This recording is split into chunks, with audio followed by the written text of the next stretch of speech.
que têm sempre reclamam. E isso pode ocorrer por diversos fatores. As mulheres, elas são as mais propensas a esse desenvolvimento. Nós vamos entender agora, num bate-papo com a Núbia, com a ginecologista a doutora Grace, sobre como prevenir, formas de tratar também e, principalmente, não conviver com esse desconforto. Vamos lá? A gente vai falar hoje sobre um assunto que muitas mulheres realmente reclamam e tem bastante frequência. E às vezes sempre ficam com aquelas dúvidas, o que pode ser, formas de tratamento. A gente vai conversar hoje com a ginecologista e obstetra, a doutora Grace, que vai explicar pra gente sobre infecção urinária. Tudo bem, doutora? Tudo bom. Obrigada por aceitar o nosso convite e receber a nós aqui no seu consultório. Eu agradeço o convite, sempre disposta a ajudar. Então eu quero que você explique pra gente, doutora, existem 2 tipos de infecção urinária. Qual que é a diferença entre elas? Então, a gente trabalha muito com esses 2 diagnósticos, né, esses 2 conceitos. Então, a gente tem o quadro de cistite, que pode ser dividido em cistite sintomática ou cistite assintomática, e o quadro de pielonefrite. Então, a cistite, ela é mais localizada na região da bexiga, né, e a pielonefrite é uma infecção que pode subir, ascender a região dos rins e acometer os rins. E doutora, sobre a infecção urinária, ela é mais comum nas mulheres, por que disso? As mulheres têm uma propensão um pouquinho maior por terem o canal, a uretra, né, o canalzinho da urina, mais exposto do que os homens, né? Então, como é uma região ali que fica a região do reto, né, do ânus, próxima à região da vagina, a gente pode levar tanto bactéria do intestino, né, que quando a gente defeca, quanto bactérias na nossa própria flora vaginal para a entrada da uretra. Então, por isso se torna mais fácil. E doutora, os sintomas, a gente às vezes fica assim, será que é infecção urinária, não é? Quero que você explique para nós. Os sintomas podem variar, Núbia, dependendo do tipo de infecção urinária que a gente tem, tá? Então, quando a gente tem, por exemplo, uma infecção baixa, que é uma infecção de bexiga, né? Geralmente, o que pode acontecer de sintoma? Primeira delas, cistite assintomática. Eu vou fazer um exame de urina e eu vejo uma infecção urinária ali, ou seja, a paciente não tem sintoma nenhum, tá? Nesse tipo de caso, a gente só vai tratar caso a paciente seja gestante, então fora da gestação não se trata. O segundo caso, então, é a cistite sintomática. A paciente geralmente vai sentir ardência urinar, então um pouquinho uma dor no canal urinário.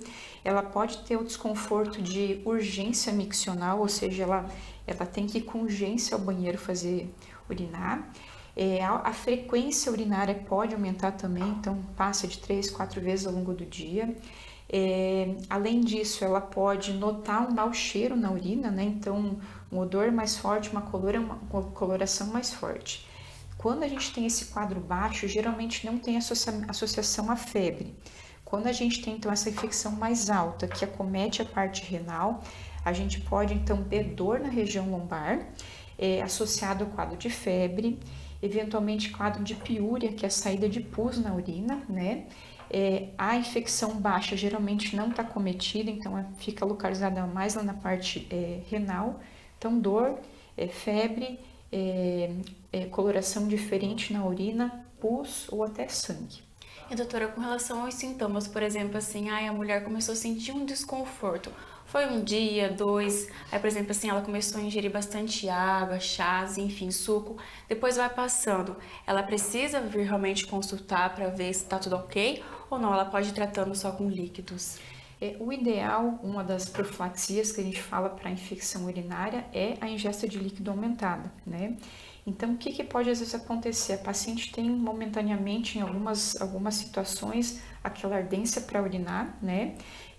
Geralmente pode acontecer pós-coito, pós-relação sexual, que é muito comum, ou através de substâncias que ela tem aplicado na região vaginal, então que podem causar um pouquinho mais de ardência. Se essa ardência se torna sintomática por algum período curto de tempo e depois assintomática, a gente não fica preocupado, tá? Então, a ingesta de líquido é muito importante e às vezes a gente usa medicamentos para tentar diminuir a dor na uretra, tá? Que não é antibiótico ainda, tá? Tendo essa melhora dos sintomas com ingesta hídrica e com esse tipo de medicamento, a gente não abre mão de antibiótico terapia porque tende a cessar de forma normal, espontânea. E doutora, com relação depois que a mulher passa da menstruação, é um período mais assim significativo para ela desenvolver também infecção urinária ou não tem nada a ver? Sim. A menopausa geralmente pode acometer as pacientes em torno de 42 anos para cima, né? Então, na menopausa existe um decréscimo de alguns hormônios, principalmente o estrogênio. E o estrogênio que é o responsável pela lubrificação vaginal, por deixar a camada vaginal mais viçosa, né?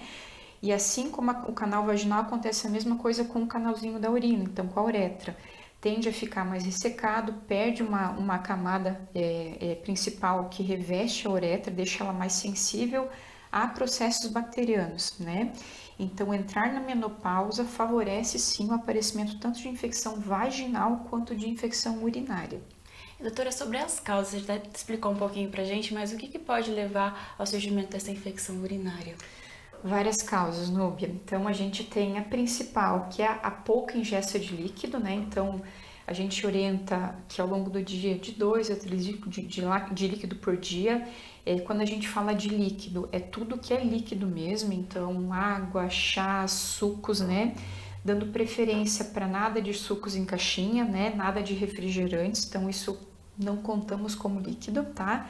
Tererê, chimarrão, né, beber água nesse tipo de substância pode estar sendo feita também, tá? Conta como água também. Outras causas seriam, então, a relação sexual, tá? Então, quanto mais a gente tem relação sexual, seja o dia, né, dependendo de algumas situações, por exemplo, pós a lua de mel, né, que o casal geralmente tem uma relação um pouquinho mais aumentada, quantidade um pouquinho mais aumentada. A gente tem, por exemplo, a cistite da lua de mel, que é por conta de trauma local na região, né, de tanto a gente ter a penetração do pênis, acaba fazendo um trauma local ali na região da uretra e pode desencadear quadro de infecção urinária na paciente. Então, os cuidados pós-coito, pós-relação sexual são muito importantes. Então, o quadro de má higienização, tanto da mulher quanto do homem, podem contribuir para um aumento de infecção urinária também. Alterações anatômicas que a mulher pode ter, então o parceiro também, tanto na uretra, no ureter, na bexiga, nos rins, podem favorecer aparecimento também de infecção urinária, pedra nos rins, alguns tipos de alimento que são mais à base de açúcares e doces, né? Alterações de infecção vaginal que podem ascender, então a bactéria que está na vagina pode ascender lá para o canal uretral. E uma outra coisa muito importante é a flora intestinal, né? Então, quando a gente tem uma flora bacana, bem equilibrada, né, um hábito intestinal equilibrado, a gente vai defecar na região do ânus, então vamos ter a parte final das fezes, e os bichinhos que a gente contém ali nas fezes podem vir a ascender ali na região vaginal e, consequentemente, na uretra, tá? Em algumas pacientes, a gente pode ter um desequilíbrio da flora hormonal, então, nesse tipo de caso, a gente sempre orienta a fazer suplementação de probióticos, né, para tentar melhorar a flora intestinal, para melhorar o tipo de bactéria que sai, e isso previne infecção urinária e vaginal de repetição também. Tá? E doutora, sobre o diagnóstico, depois que a mulher começou com essa desconfiança, com essa ardência, começou a sentir uns sinais ali que, peraí, não tá tudo bem, tem alguma coisa de errado, como que ele é feito? O diagnóstico, Núbia, é feito basicamente através da clínica da paciente, então as queixas, dor a urinar, febre, frequência urinária aumentada, odor, coloração diferente da urina. Nos casos de infecção urinária mais alta, então dor lombar, febre intensa, quadro de piúria, que é a saída de pus pela urina, e através de exame de urina ou urocultura, tá? Que a gente consegue avaliar a presença da bactéria ou fungo, eventualmente, quanto que essa bactéria está crescendo, ou então é uma infecção um pouquinho mais recente, não uma infecção que está um pouquinho há mais tempo, né? E através desses exames a gente consegue fazer o tratamento. E doutora, ficou bastante na internet, assim, pesquisas sobre o cranberry. Quero que você explique pra gente tanto o suco, a fruta, enfim, a cápsula, ela pode prevenir a infecção urinária ou é um mito?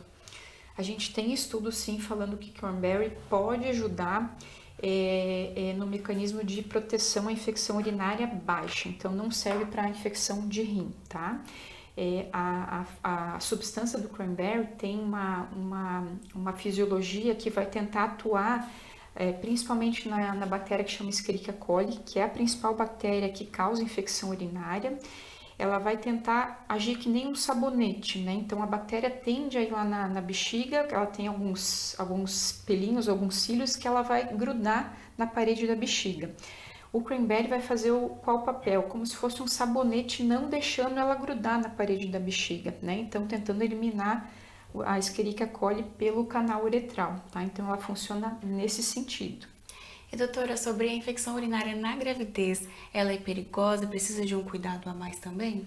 Sim, Núbia. Então a infecção urinária na gestação, por si só, a gestação é um quadro, é uma situação que propicia a infecção urinária na gestante, por conta de que o útero gravídico ele vai empurrando a bexiga para baixo, então a capacidade vesical ela diminui, né? E como a mulher já tem essa propensão de ter a uretra um pouquinho mais exposta na região vaginal, ela vai ter um aumento sim de entrada de bactéria na região uretral e consequentemente na bexiga, né? Outra situação que é muito comum, o útero gravídico faz uma pressão sobre os ureteres, que são os canaizinhos que ligam a bexiga ao rim, né? E fazendo essa pressão, o canalzinho do ureter ele fica um pouquinho mais preso. Então, a urina que é produzida no rim, ela não consegue descer totalmente, então fica acumulando urina na parte da pelve renal e no rim. Então, essas duas situações são situações que aumentam a taxa de infecção urinária na gravidez. E a infecção urinária na gravidez, seja ela baixa ou alta, fornece uma taxa de complicação tanto materno quanto fetal muito grande, tá? Então, a sepse de origem de foco urinário é uma das grandes causas de morte materna durante a gestação e também morte fetal. Então, doutora, eu quero te agradecer por explicar um pouquinho mais pra gente sobre a infecção urinária. Obrigada. Obrigada. Espero que vocês tenham gostado da dica e até a próxima. Adoramos, viu, Núbia? Doutora Grace, obrigada pelas explicações, principalmente para nós mulheres, para que a gente se cuide, se previna, né, para evitar esse tipo de mal que, infelizmente, é muito comum entre nós mulheres. E ainda